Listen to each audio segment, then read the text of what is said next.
नमस्कार सर्वांना. श्री स्वामी समर्थ. येत्या 8 फेब्रुवारी 2026ला श्री गजानन महाराज प्रगट दिन सर्वजण साजरा करणार आहोत. श्री गजानन महाराजांच्या प्रगट दिनाच्या दिवशी या निमित्त शेगावमध्ये अतिशय भव्य आणि खूप मोठ्या प्रमाणामध्ये प्रगट दिनाचा उत्सव हा साजरा करण्यात येतो.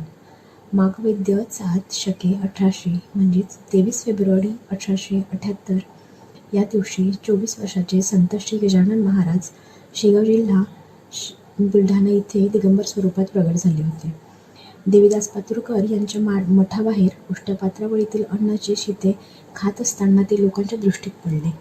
श्री गजानन महाराज हे शेगाव गावी यायच्या आधी ते बाल दिगंबर स्वरूपात अक्कलकोटीचे दत्तावतार श्री स्वामी समर्थ महाराज यांच्याकडे राहिले.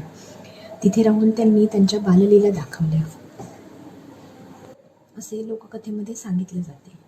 एका प्रसिद्ध परंपरेनुसार श्री गजानन महाराज हे अक्कलकोटमधील स्वामी समर्थ महाराजांची भेट घेण्यासाठी गेले होते. या भेटीमध्ये स्वामी समर्थांनी त्यांना ओळखून मिठी मारली आणि आशीर्वाद दिला. स्वामी समर्थांनी गजानन महाराजांना साधना आणि पुढचा मार्ग दाखवला. त्यानंतर स्वामी समर्थ महाराजांनी त्यांना त्यांच्या कार्याची अनुभूती करून दिली आणि त्यांना भिक्षा दिली. स्वामी समर्थांनी त्यांना नाशिकला, नंतर अकोटला आणि शेवटी शेगाव येथे जाण्यास सांगितले. त्यानंतर गजानन महाराजांनी अक्कलकोटहून समोरील प्रवासासाठी मार्गस्थ झाले.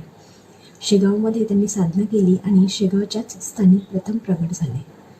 शेगावातील गृहस्थ बंकटलाल अग्रवाल यांनी महाराजांमध्ये काहीतरी दिव्य असल्याचे ओळखले.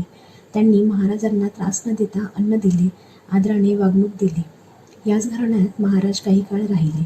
येथूनच महाराजांचे खरे संत स्वरूप लोकांच्या लक्षात यायला सुरुवात झाली. गजानन महाराजांना झुणका भाकर, मुळ्याच्या शेंगा, पिठी साखर, हिरवी मिरची अतिशय प्रिय होती. कधीकधी अमर्यादित चित्रविचित्रपणे खाणे किंवा कधीकधी 3-3, 4-4 दिवस ते उपाशी राहत असत. भक्तांकडून येणारे पंचपक्वानाचे ताट असो किंवा मग कोणी कुत्सितपणे दिलेले वाटलेल्या मिरच्यांचा गोळा असो, ते प्रसन्न भावनेने गजानन महाराज त्याचेसुद्धा सेवन करत असत. मुळ्याच्या शेंगा, पिठी साखर ही पदार्थ कोणी आणून दिले तर महाराज लहान बालकाप्रमाणे हरखून जात. महाराजांना चहाचे विलक्षण प्रेम होते. गरिबाच्या घरामध्ये जे अन्न सहज उपलब्ध होऊ शकले अशाच प्रकारचे अन्न म्हणजे जसे की ज्वारीची भाकर, पिठलं, आंबाडीची भाजी हे सर्व पदार्थ गजानन महाराजांना अतिशय प्रिय आणि आवडतीचे होते.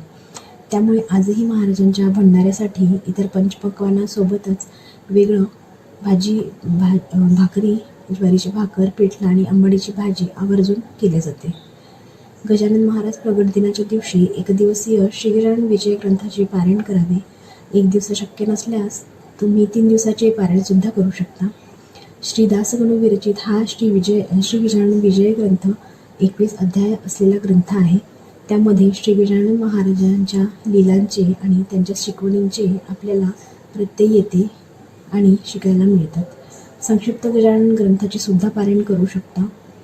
गजानन महाराजांचा मंत्र गण गण गणात बोते याचा मंत्रजाप दिवसभर करावा. अनेक भक्त 7 दिवस साप्ताहिक पारायणाला सुद्धा बसलेले आहे. तर सर्वांना गजानन महाराज प्रगट दिनाच्या खूप खूप शुभेच्छा. व्हिडिओ बघितल्याबद्दल धन्यवाद. श्री स्वामी समर्थ. जय जय स्वामी समर्थ.